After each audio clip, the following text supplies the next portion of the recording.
Pidato adalah pengucapan yang disampaikan secara individu kepada khalayak ramai untuk menghuraikan dan menjelaskan sesuatu tajuk.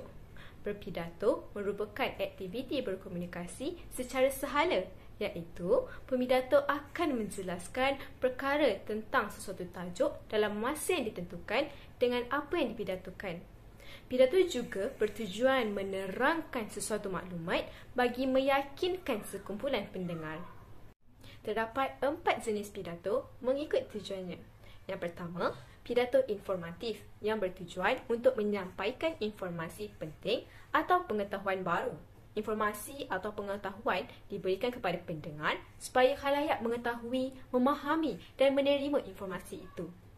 Kedua, pidato argumentatif. Teks pidato harus meyakinkan para pendengar dengan mengandungi dalil, alasan atau fakta untuk menyokong atau menolak sesuatu pernyataan pendapat.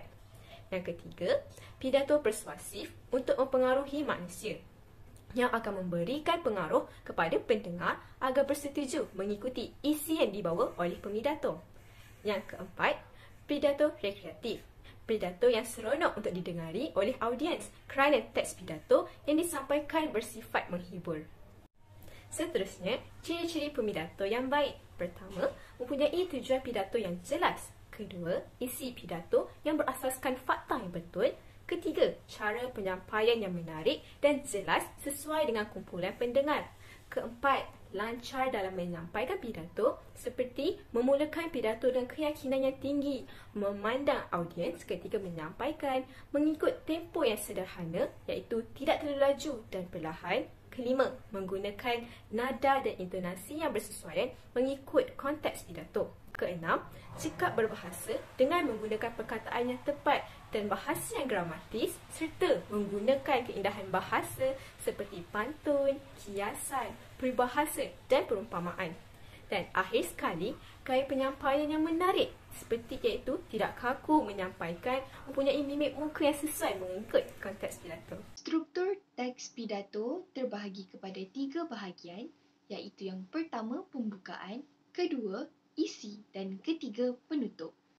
Bagi bahagian pembukaan, kita perlu memulakan dengan salam pembuka dan seterusnya ucapan penghormatan yang biasanya menyebutkan orang-orang yang memiliki jawatan tertinggi sehingga orang-orang yang memiliki jawatan yang di bawahnya. Seterusnya, ucapan syukur yang berisi dengan ucapan rasa syukur seorang pemidato kerana diberikan kesempatan dapat menyampaikan pidato serta berkumpul dengan para tetamu. Dan akhir sekali dalam sesi pembukaan ialah pengantar ke topik utama. Kedua, bahagian isi. Dalam bahagian ini, kita perlulah mengisi masa dengan info yang penting yang ingin disampaikan serta alasan yang meyakinkan untuk menyokong pandangan yang diberikan dan susun secara logik. Gunakan sumber yang boleh dipercayai, contoh yang tepat dan menarik serta penggunaan bahasa dan gaya yang sesuai dengan audiens supaya mereka mudah memahami. Akhir sekali dalam bahagian pembukaan ialah penutup. Dalam bahagian ini, kita perlulah menyimpulkan isi-isi pidato kita dan permintaan maaf andai ada melakukan kesilapan sepanjang menyampaikan pidato serta akhir sekali salam penutup. Metod berpidato. Saat berpidato, terdapat pelbagai cara yang boleh digunakan. Contohnya, metod berpidato terbahagi kepada 4, iaitu impromptu, memoriter, naskah dan extemporan. Untuk impromptu, metod ini merupakan suatu metod pidato yang dilakukan secara langsung ataupun spontan. Yang kedua, memoriter adalah berpidato dengan cara menghafal naskah teks pidato terlebih dahulu. Yang ketiga, ialah membacakan teks yang telah disiapkan pada saat berpidato. Dan yang akhir sekali, extemporan. Metod extemporan merupakan metod berpidato dengan terlebih dahulunya menyiapkan konsep pidato secara garis besar dengan membuat catatan kecil. Baiklah, sejarah pidato. Sejarah pidato ini bermula pada tahun 1966 di mana pada waktu itu terdapat sekumpulan pelajar di Universiti Malaya yang memperkenalkan sudut pidato ataupun the corner of speech. Salah seorang pengasas utama yang menubuhkan sudut pidato ini adalah seorang pelajar di Universiti Malaya dari jurusan sejarah yang bernama Ravi Raghavan. Menurutnya, idea untuk menubuhkan the corner of speech ataupun sudut pidato lahir pada tahun 1965 di mana pada waktu itu pelajar sudah bosan dengan teknik pembelajaran sehala di bilik kuliah.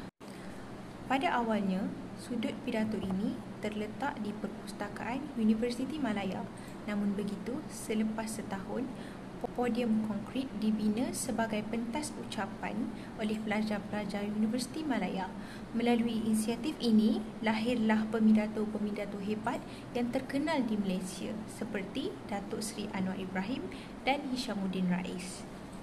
Selain itu, Kelab Pidato Perdana Antarabangsa Kepentas juga merupakan salah sebuah kelab yang mengetengahkan pidato di seluruh negeri di Malaysia.